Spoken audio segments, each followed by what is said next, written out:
electric ukulele lessons. We're at jam level, so you've heard the clip.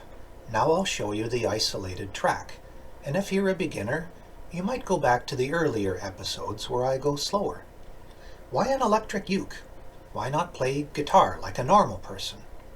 Well, the gear costs are lower, it's generally easier than guitar, and it's something different.